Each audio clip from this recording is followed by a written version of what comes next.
Bienvenidos mis amigos, mis amigas, cuando son aquí en España como las 6 de la mañana, poco más.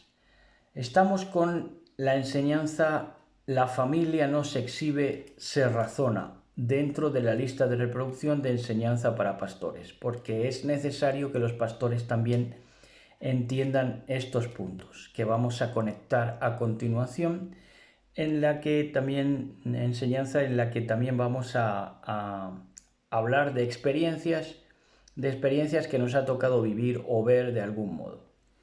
Entonces, la familia no se exhibe, se razona. ¿Por qué la familia debe razonarse? Porque a la postre tú vas a razonar con quién quieres estar, aún dentro de tu familia, o si quieres estar o no quieres estar, o si te quieres quedar o si quieres salir, porque eso forma parte de tu libertad individual. Si quieres salir de la jurisdicción, de la ley del clan, del plan del clan, puedes salir perfectamente. ¿Por qué? Porque Elohim te ha dado ese libre albedrío para que tú escojas, ¿verdad? Entonces la familia no es para exhibirse, como hacen muchos religiosos, que se la dan de más santos si salen con su mujer y sus hijas, a saber cómo tengan a la mujer y a las hijas, porque se dan casos escabrosos, en los cuales las mujeres no pueden ni mirar para el frente, porque ya tienen la orden del marido déspota y contumaz de mirar para el suelo y de cubrirse a la manera de la Sharia. Eso es tremendo. Y los hijos y las hijas firmes. Vamos, no se admite ni una sonrisa dentro de cuando están comiendo, por ejemplo, ¿no? Dictaduras, tiranías. Por eso la familia no es para exhibirse, sino para razonarse. La familia se razona. ¿Qué nos hace familias? Eso lo planteó el Mashiach. Dice, mi padre y mis hermanos son los que hacen la voluntad de mi padre. Ahí Mashiach razonó la familia. ¿Con quién me siento representado? ¿Qué quiero que sea mi referencia? Eso es razonar la familia. Entonces, ser yo de una familia que tuvo un trauma transgénico. Utilizamos el término transgénico porque fue una traslación a lo génico, a lo genitivo, que fue un trauma con una fuerte energía de choque. Entonces, como se produjo un trauma muy fuerte, una energía de choque muy fuerte, un impacto tremendo en la vida de algún patriarca, pues ese patriarca se dio al propósito y ese propósito lo hizo único propósito vital, único propósito de su vida, por lo cual ya no era un propósito sino una obsesión. Se dio a la obsesión de que la mujer que tenía le pariera hijos a mansalva. Entonces utilizó a la mujer como paridora. Como utilizó a la mujer meramente como paridora y la mujer tiene necesidades de sentirse reina, por supuesto, eso va intrínseco con lo que es una mujer, pues la mujer vivió carencias y entonces llevó a que el marido fuera atormentado por los celos, y aún tuvo celos de los mismos hijos que le levantó aquella mujer. Aún de los mismos hijos tuvo celos.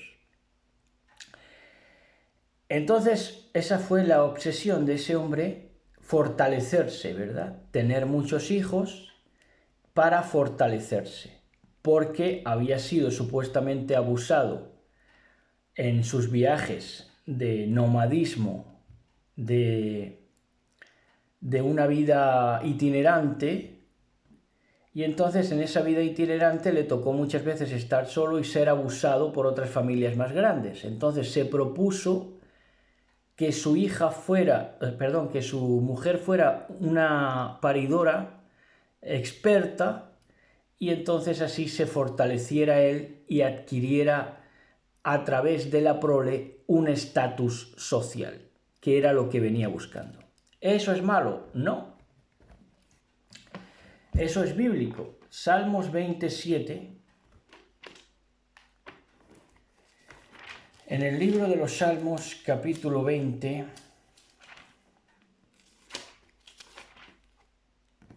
verso 7, dice: algunas naciones se jactan de sus caballos y sus carros de guerra, pero nosotros nos jactamos o nos enorgullecemos en el nombre del Señor nuestro Elohim.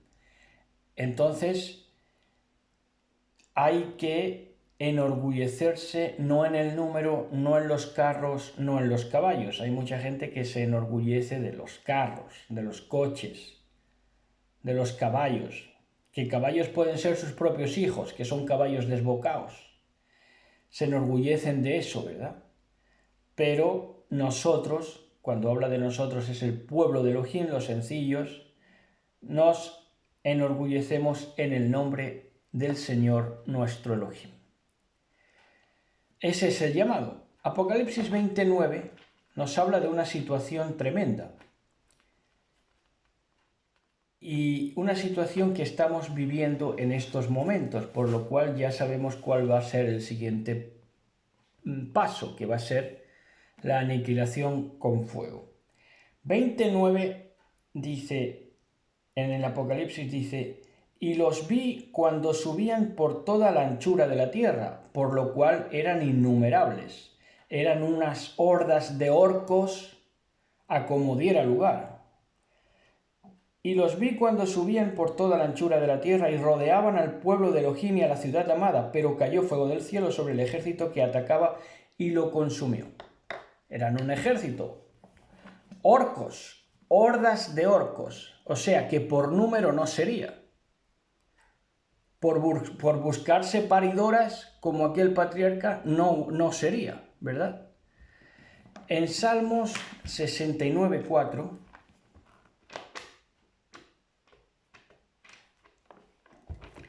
en el libro de los Salmos, capítulo 69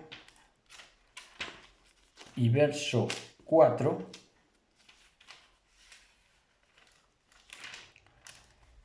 vamos a ver algo. Y es que dice, en el 69 verso 4, dice: los que me odian sin motivo suman más que los cabellos de mi cabeza. Muchos enemigos tratan de destruirme con mentiras. Me exigen que devuelva lo que no robé. Si es mío. Si es mío. Entonces, resulta que me odian sin motivo. Y son tan numerosos, ¿verdad? Se han buscado tantas paridoras, claro, como tomaron para sí la que quisieron, pues se dieron a la tarea, se obsesionaron con tener unas proles, unas hordas de orcos para atormentar la vida de los justos. ¿Para qué? Para asediarnos sin motivo. Salmos 18:17.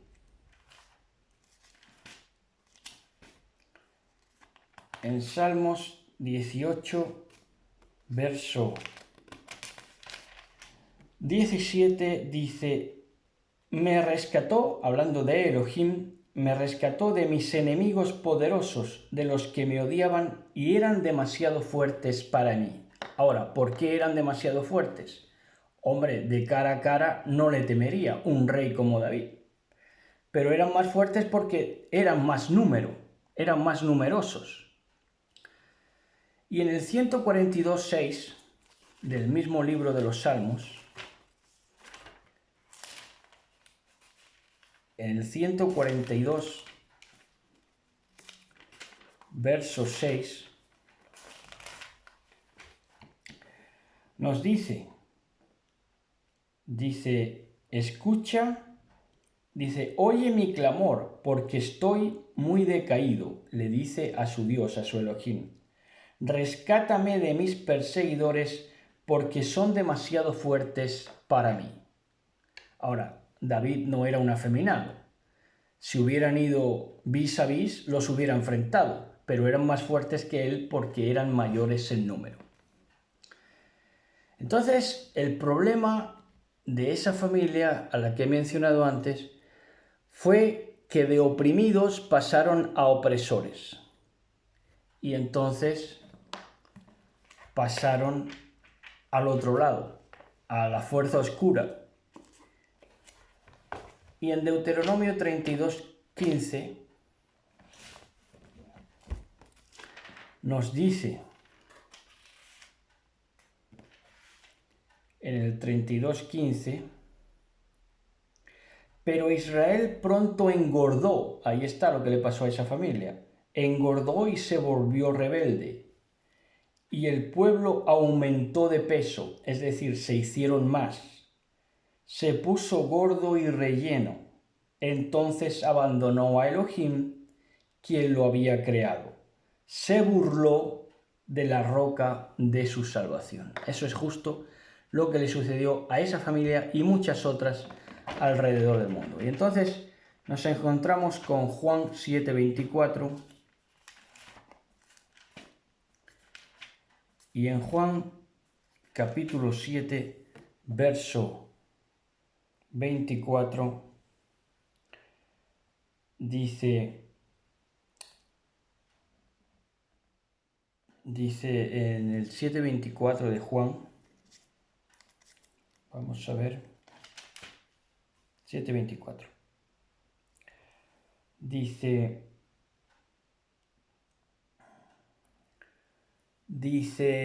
así, miren más allá de la superficie para poder juzgar correctamente, les dice el Mashiach.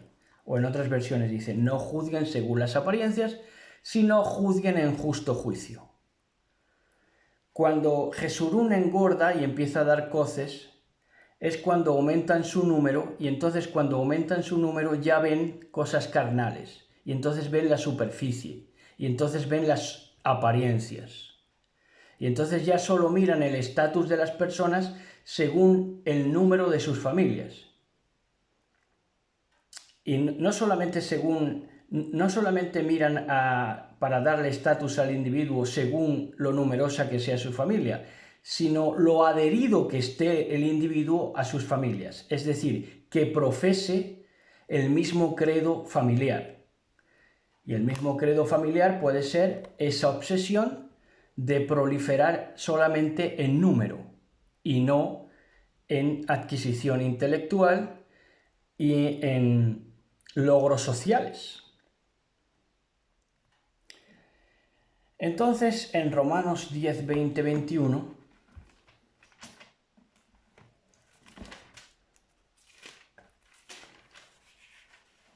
en Romanos 10, 20, 21 dice, luego Isaías habló audazmente, que es el 65:2 de Isaías se está refiriendo, y dijo, me encontraron personas que no me buscaban, me mostré a los que no preguntaban por mí. Verso 21, pero con respecto a Israel, a esa familia, Elohim dijo, todo el día les abrí mis brazos, pero ellos fueron desobedientes y rebeldes. Ese fue el problema de esa familia y tantas otras alrededor del mundo. ¿Por qué? Porque ya empezaron a ejecutar obras de las tinieblas. Y en lugar de reprender las obras infructuosas de las tinieblas, pues no aprendieron a reprenderlas, las obras infructuosas de las tinieblas. ¿Por qué? Porque esas obras se sentían muy fructuosas. ¿Por qué? Porque tenían mucha prole. Como tenían mucha prole, dice, ¿y cómo va a ser infructuoso esto? Si somos unas hordas de orcos monumentales. Ese es el problema.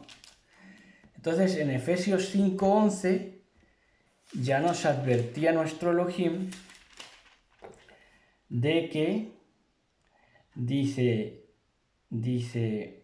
no participen en las obras inútiles de la maldad, por muchos orcos que tengan, millones, miriadas, miles, cientos, son inútiles.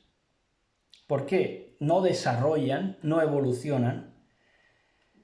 No participen en las obras inútiles de la maldad y la oscuridad. Al contrario, sáquenlas a la luz, repréndanlas. Eso es reprender las obras infructuosas de las tinieblas, precisamente, sacarlas a la luz. Ahora, ¿qué conlleva sacar a la luz las obras infructuosas de las tinieblas? Que haya un rechazo. Entonces ya te excluyan socialmente, ¿verdad? Y entonces, ¿qué sucede? En esa familia que he referido antes, que yo la conozco, hay una hija de ese patriarca que casi que fue asesinada porque fue desahuciada y entregada a los médicos, a los matasanos de la época, por una enfermedad que se podía haber curado perfectamente. Y la desahucian totalmente. Algo verían en la niña de que la niña no se iba a someter a la dictadura familiar, algo diferente verían en la niña, ya estaba en la pubertad, algo diferente verían a la niña que atentaba contra el grupo familiar, contra las hordas. Y entonces, ¿qué decidieron? Desahuciarla. Primero acarrearon sobre ella enfermedades, que es lo que de verdad es la enfermedad en un niño, acarrea con los pecados de los mayores, y entonces la desahuciaron en manos de los médicos y murió. Y dejan a otras dos hermanas, a otras dos hijas de ese patriarca, que se obsesionó con que la mujer le pariera hijos para adquirir estatus, ¿recuerdan? Y entonces dejan a las otras dos hermanas de esta fallecida, que fueron esas dos mujeres ya crecidas, fueron mujeres de narcotraficantes.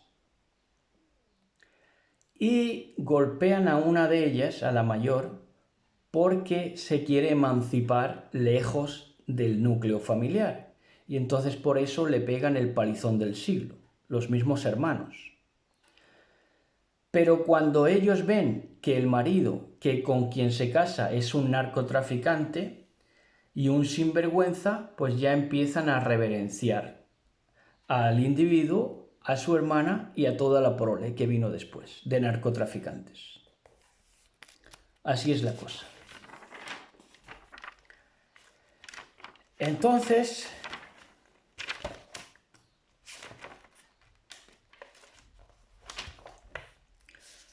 pues siguieron ese itinerario, esa familia siguió el mismo itinerario de adentrarse en las obras infructuosas de las tinieblas, y todo el que se alejaba espiritualmente y que rechazaba las obras de las tinieblas,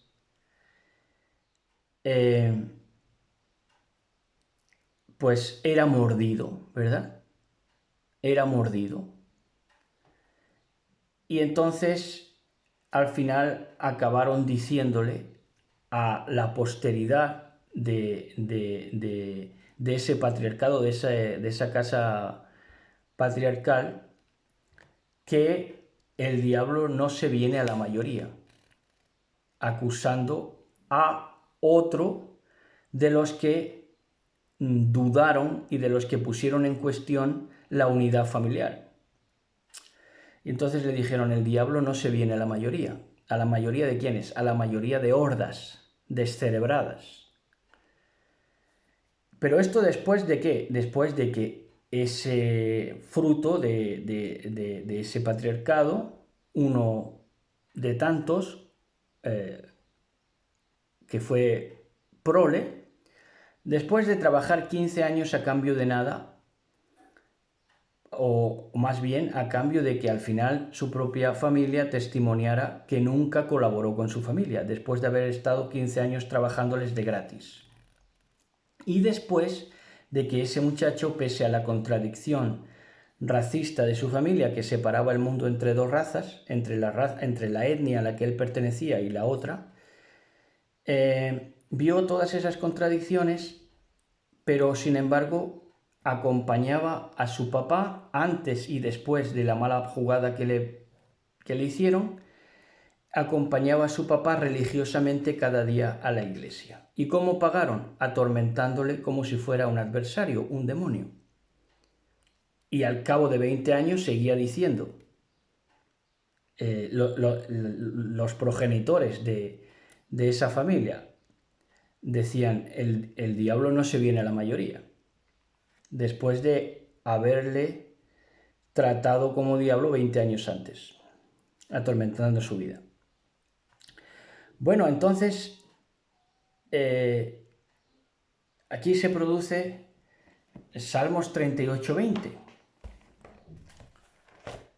En Salmos 38:20 nos va a decir así. En el 38:20 nos dice, me pagan mal por bien y se me oponen porque procuro lo bueno. Me pagan mal por bien y se me oponen porque procuro lo bueno.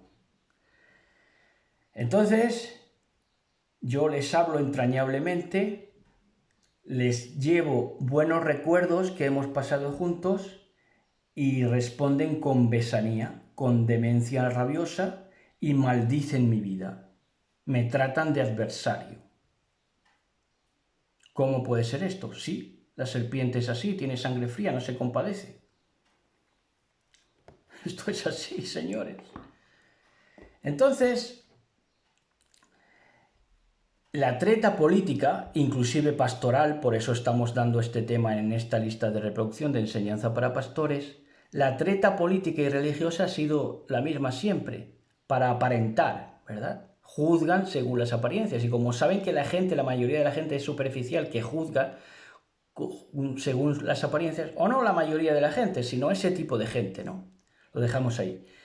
Que quieren mostrar una familia impecable. Esto también lo hace la monarquía, ¿verdad?